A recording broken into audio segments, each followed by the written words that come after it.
Coucou tout le monde, j'espère que vous allez bien. Je suis ravie de vous retrouver pour cette nouvelle vidéo dans laquelle je vais vous parler de mon bilan du premier semestre de l'année 2021.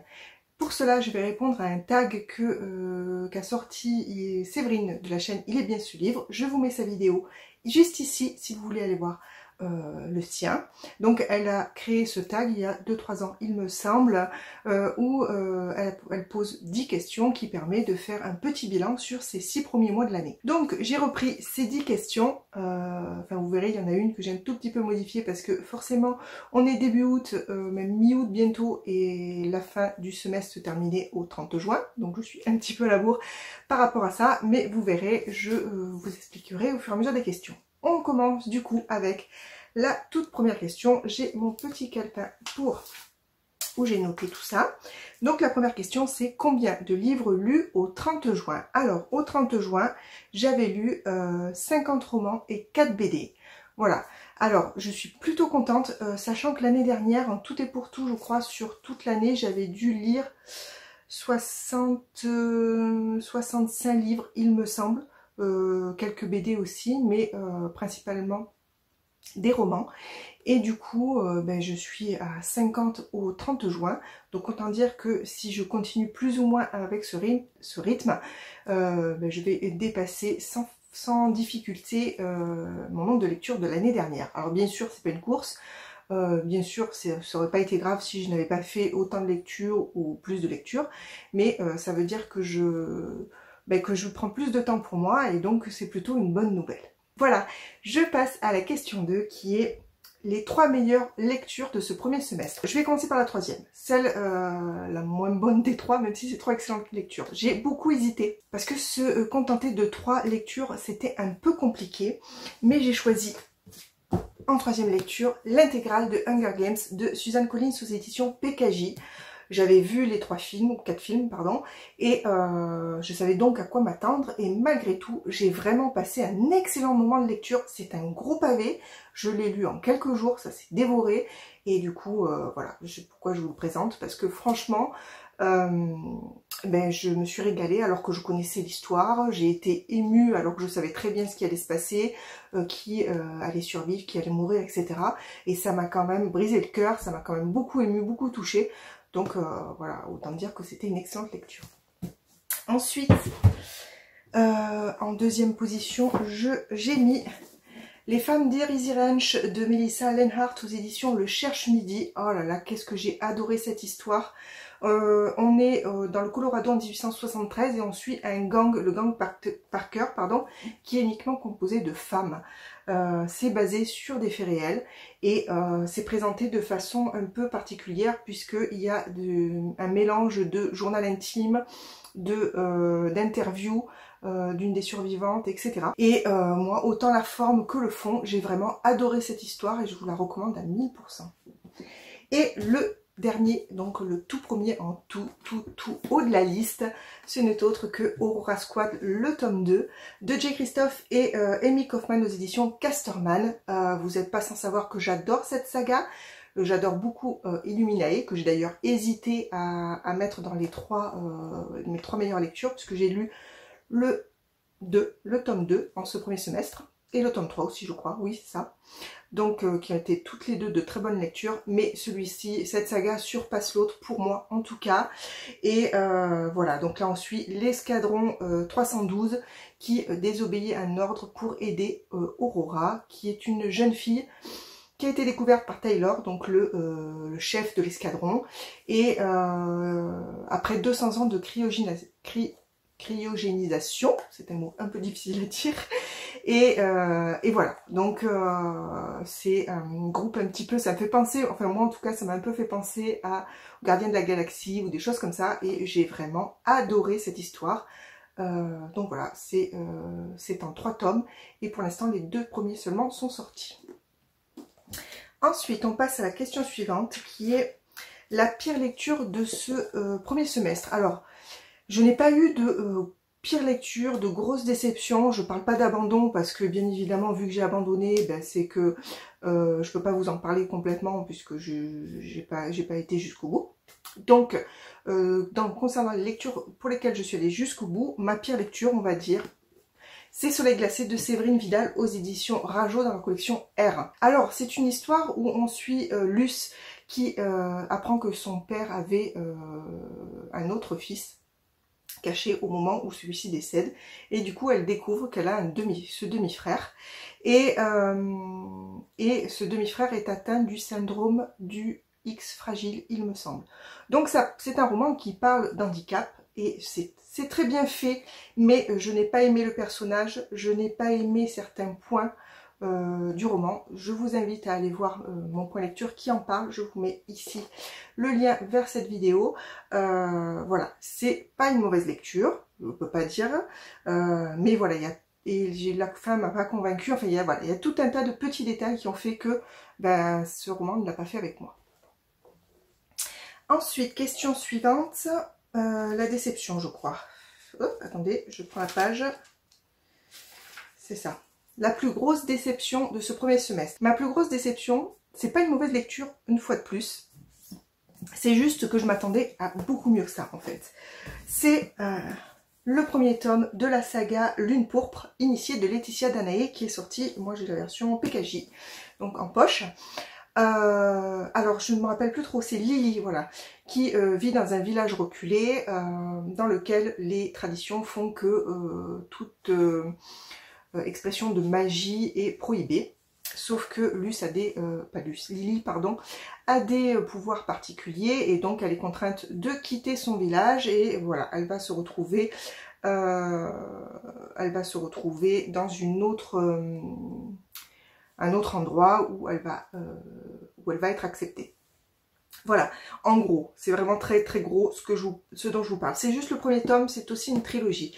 En fait, c'était pas mal, mais je me suis pas mal ennuyée. En fait, c'est une belle brique quand même, vous voyez. C'est quand même un beau pavé. Je sais plus combien il fait de pages. Ouais, 885 pages. Donc voilà, un beau bébé de presque 900 pages. Et en fait, voilà, j'ai pas trouvé l'évolution du personnage intéressante. J'ai pas trop aimé ce personnage principal. Et je me suis assez ennuyée à de nombreuses reprises. Et voilà, donc c'est pas un roman avec lequel j'ai beaucoup accroché, alors que j'en attendais vraiment vraiment beaucoup, parce que j'en avais beaucoup entendu parler, et en bien, et voilà. Donc c'est pas une mauvaise lecture, hein, j'ai apprécié ma lecture, mais pas autant que je l'aurais souhaité. Ensuite, question suivante, on est sur la bonne surprise de ce premier semestre. Alors, ma bonne surprise de ce premier semestre, c'est d'avoir découvert un auteur que je n'avais jamais lu, qui est extrêmement connu, et mais pour lequel j'avais très très peur. Et du coup, grâce à une lecture commune organisée par Dorian de la chaîne Monsieur Cabric, je vais y arriver, je me suis lancée dans cette lecture qui est 22-11-63 de Stephen King. J'ai la version le livre de poche, où on suit Jack qui se retrouve à voyager dans le passé et qui va tenter de sauver JFK de son assassinat. Et voilà, dans ce roman plutôt, on suit en fait comment Jack s'adapte à la vie plusieurs années auparavant, puisqu'il remonte le passé de une soixantaine d'années, voire un peu plus, il me semble, et découvrir l'Amérique de cette époque, années 50, fin des années 50, début des années 60, et c'était extrêmement bien. Je me suis régalée dans cette Amérique-là, qui est pour le coup super bien décrite, super bien amenée, avec ses qualités, ses défauts de l'époque, et voilà, c'est un roman que j'ai beaucoup aimé. J'ai beaucoup aimé le lire en lecture commune, même si j'ai pas été très active sur le groupe, mais en tout cas j'ai adoré suivre ce groupe, suivre la réaction des gens au fur et à mesure de la lecture, comparer mes propres sentiments, mes propres émotions, mes propres ressentis sur le roman par rapport à ceux des autres, et voilà, c'était vraiment une excellente lecture que je recommande à ceux qui n'osent peut-être pas attaquer le King par peur comme moi de ce qui est un petit peu sanglant, un petit peu dur psychologiquement, un peu voilà, c'est un peu cette ambiance sombre de King qui n'est pas trop le cas, qui n'est pas le cas dans celui-ci, que vous ne trouverez pas là-dedans. Donc voilà, si vous voulez essayer, je vous le conseille. Question suivante. Le dernier livre acheté. Bon là, bien évidemment, je vous ai sorti le dernier livre acheté au mois de juin. Donc c'est pas le dernier livre que j'ai acheté puisque nous sommes au mois d'août au moment où je tourne. Mais alors j'ai pris le dernier choisi dans le magasin parce que le jour où je l'ai acheté, je n'ai pas acheté que celui-ci. Mais voilà, c'est le dernier qui est tombé dans mon caddie, ou dans mon panier plus exactement, puisqu'il me semble que c'était à Cultura. C'est le tome 1 de la saga, je ne me rappelle plus comment s'appelle la saga, puisque c'est pas noté sur le livre.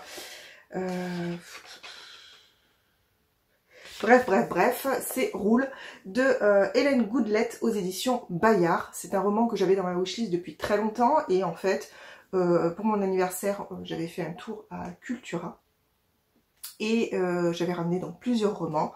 Et du coup, j'avais craqué pour celui-ci qui était en rayon et qui me faisait de l'œil depuis un bon moment. Donc voilà. Dans cette histoire, on suit Sophie, Ren et Akeila, qui sont 3 jeunes filles qui ne se connaissent pas, qui vivent chacune à un coin du royaume. Et un jour, elles sont appelées par le roi à venir donc au palais, ou je ne sais pas si c'est un palais, un château, enfin j'en sais rien, enfin bref, pour le rejoindre. Et il va leur annoncer qu'elles sont toutes les 3 ses filles et que l'une d'entre elles va devoir lui succéder sur le trône. Voilà, et apparemment elles ont toutes les 3 des choses à cacher, enfin voilà. Je suis impatiente de lire ce roman, même s'il n'est pas prévu dans mes prochaines lectures, étant donné que j'ai des challenges en cours et des tas de lectures prévues. Donc on verra, mais en tout cas, c'est le dernier que j'ai acquis au mois de juin. Ensuite, la question 7. La sortie que tu attends le plus pour cette fin d'année. Alors je vais tricher un petit peu parce que la sortie que j'attends vraiment le plus, c'est le tome 3 d'Aurora Squad qui sort en novembre 2021 en anglais. Voilà, donc nous, on aura certainement droit à sa sortie qu'en début 2022. Mais voilà, c'est vraiment la sortie que j'attends avec une immense impatience. Malheureusement, je ne lis pas en anglais, sinon, bien évidemment, j'aurais sauté dessus en novembre. Mais c'est pas le cas. Je n'ai pas réussi à lire en anglais. C'est pas faute d'avoir essayé, mais vraiment, je n'y arrive pas. Et donc voilà, c'est la sortie de fin d'année que j'attends avec impatience, même si, a priori, la sortie française sera plutôt en début 2022. Ensuite, question, je sais plus où on en est, 8. Le livre que tu viens de finir, celui que tu es en train de lire, et le prochain que tu liras. Alors, bien évidemment, c'est là que ça posait un petit peu problème au niveau des questions, puisque je ne suis plus à la fin juin. Donc, je vais vous parler des 3 livres en question au 30 juin, même si maintenant je ne suis plus en train de les lire ou ce n'est plus mes prochaines lectures, si vous voyez ce que je veux dire, puisque je les ai tous les 3 terminés. Mais à ce moment précis du 30 juin, c'est ceux que j'avais en cours. Je venais de terminer donc Comment je suis devenue un robot de Nadia Coste aux éditions Syros dans leur collection Tempo, où on suit la petite Margot qui a 14 ans, a un accident de voiture, est amputée de la main et de la jambe et voilà, et tente de se reconstruire après cet accident terrible. Voilà, c'est un roman que j'ai jeunesse, que j'ai beaucoup aimé, même si vous savez que je lis pas trop de jeunesse, mais pourtant, pardon, j'ai bafouillé, mais pourtant celui-ci m'a beaucoup plu.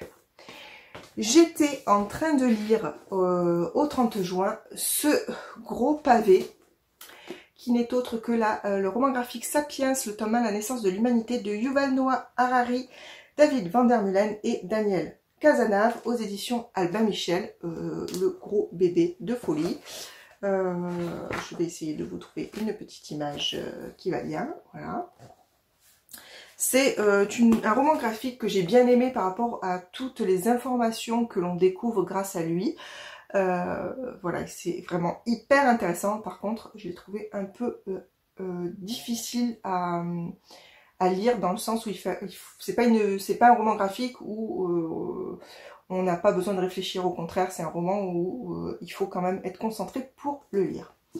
Et à ce moment-là, la prochaine lecture que j'avais prévue, j'espère que je vous ai pas fait trop de bruit en posant la BD, c'est le tome 3 des Wild Crows, Confession de Blandine P. Martin en auto-édition.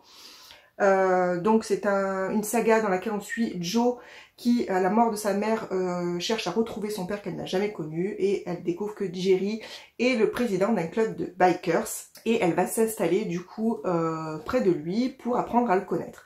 C'est une saga que j'aime beaucoup, j'avais adoré le tome 1, un tout petit peu moins le tome 2, même si je l'avais beaucoup aimé, et ce tome 3, alerte spoil, je l'ai encore un petit peu moins aimé que les deux précédents, mais voilà, j'ai quand même passé un très bon moment de lecture. Ensuite, avant-dernière question, si je ne me trompe pas, oui c'est ça, la question 9, un moment qui aura marqué ta vie de lectrice ces 6 derniers mois.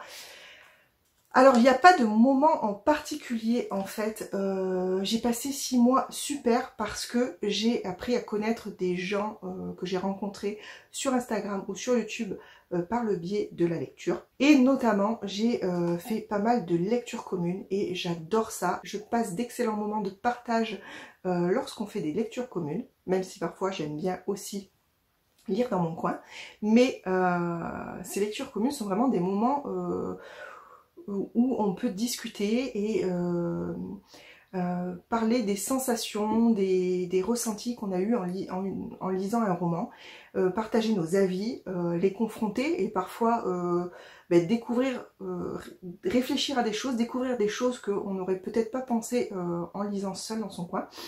Et du coup, voilà, ça c'est des moments que j'ai adoré passer et qui m'a permis aussi de découvrir des gens formidables. C'est vraiment les choses que j'ai préférées sur ces 6 derniers mois. Et la dernière question est, qu'espères-tu du coup pour les 6 prochains mois? J'espère d'avoir toujours autant de temps pour moi pour pouvoir continuer à lire avec autant d'assiduité, parce que franchement, lire c'est vraiment les moments où je me sens, où je m'évade et où je pense à rien d'autre, aux difficultés au travail, aux difficultés à la maison aussi, parce que comme tout le monde, on a tous nos problèmes à la maison et ou dans le travail. Et du coup, c'est vraiment des moments où je me coupe de tout et où je passe un moment où je suis ailleurs.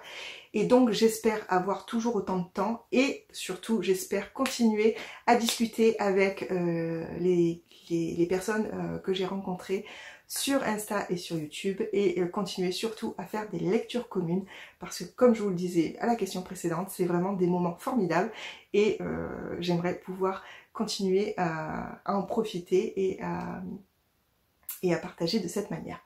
Voilà pour mon bilan de ces 6 premiers mois de l'année. J'espère que ce tag vous aura plu. N'hésitez pas à le reprendre en citant bien sûr Séverine Il est bien ce livre qu'il a créé. N'hésitez pas à aller voir sa vidéo. Je vous mets aussi en barre d'infos la vidéo des copines qui ont fait ce tag. N'hésitez pas à aller voir tout ça, c'est super intéressant. N'hésitez pas aussi à répondre à ce petit tag dans les commentaires si cela vous dit. Ou à me mettre un lien vers vos propres vidéos si jamais vous avez fait un bilan de milieu d'année. Ça m'intéresse toujours de voir comment les autres lecteurs ont ressenti ce premier semestre. Voilà, je vais m'arrêter là. J'espère que cette vidéo vous aura plu. Je vous souhaite de passer une très bonne journée et je vous dis à très bientôt pour une prochaine vidéo. A plus!